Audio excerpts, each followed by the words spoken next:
Shalom. Hoje nós vamos falar um pouco sobre Jesus, o Rabino Jesus, o Rabi, o Mestre, e as cercas ao redor da Torá. Há um texto rabínico muito interessante do segundo século que diz mais ou menos o seguinte, né? Diz que um professor, o rabino da Torá, deveria fazer 3 coisas: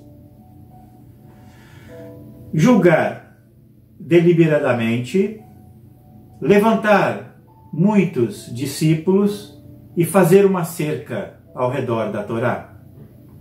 Isso você vai encontrar lá na Mishnah, em Avot, Aleph.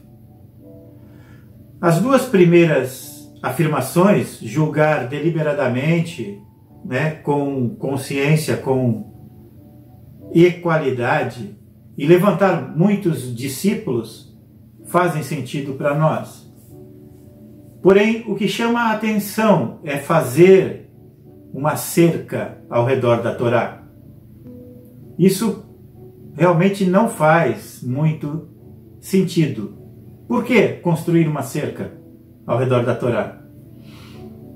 Assim como uma cerca física, essa cerca é uma proteção em torno de um mandamento. Essa cerca que os sábios estão falando é uma cerca, como se fosse uma cerca física que protege uma casa.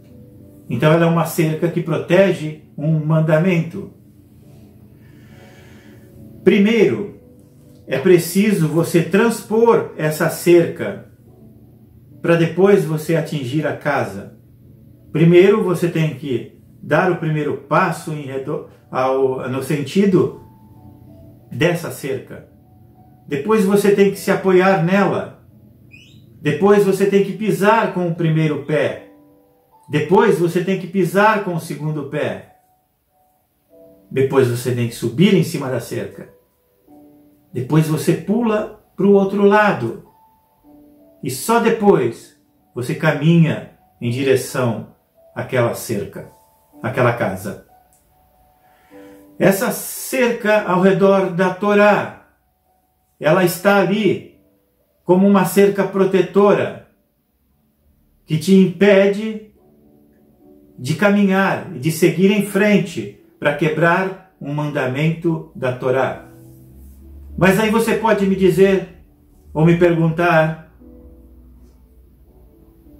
mas Rabi, por que o senhor está falando isso se nós não devemos acrescentar nada à Torá e nem retirar nada da Torá? Muito bem. Os rabinos da época de Jesus faziam isso. O próprio Jesus fez isso. E é algo que nós devemos fazer. Isso não é acrescentar algo à Torá ou retirar algo da Torá, mas é criar cercas, não de mandamentos humanos, cercas de proteção.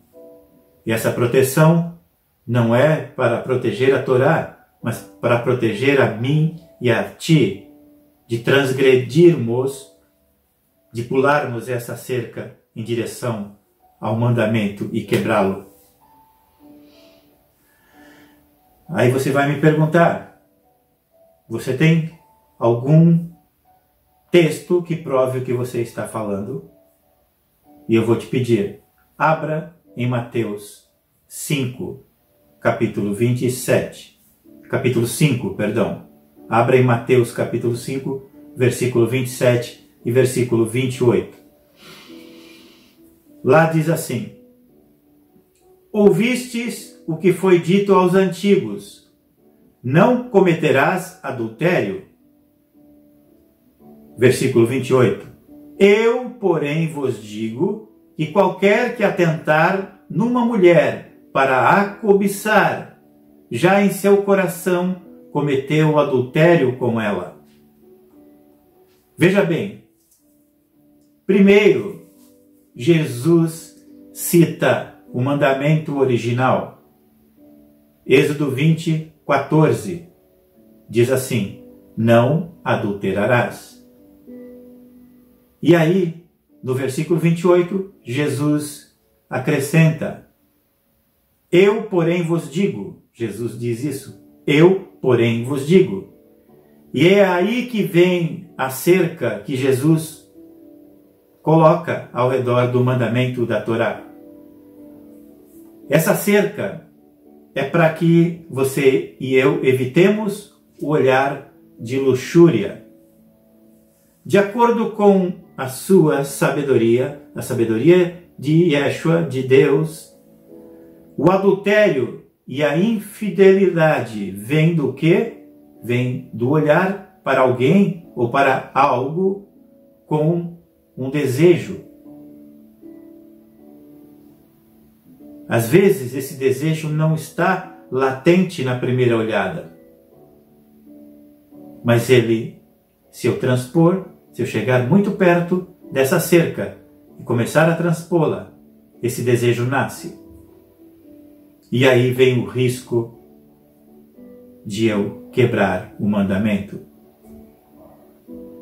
Jesus disse que qualquer que atentar numa mulher para a cobiçar, já em seu coração cometeu adultério. Jesus disse que isso já é pecado. Mas apenas olhar para alguém ou algo não é o próprio pecado. O pecado é desobedecer o mandamento não adulterarás. Lá de Êxodo 20, 14. A cerca é para evitar olhares inapropriados. Olhares que levam a desejos inapropriados. Olhares que te levam e me levam a cometer o pecado. Este é Jesus, o rabino dos rabinos, construindo uma cerca ao redor de um mandamento. Que o Senhor estenda sobre ti a sua graça e te dê shalom. Até o próximo Drops.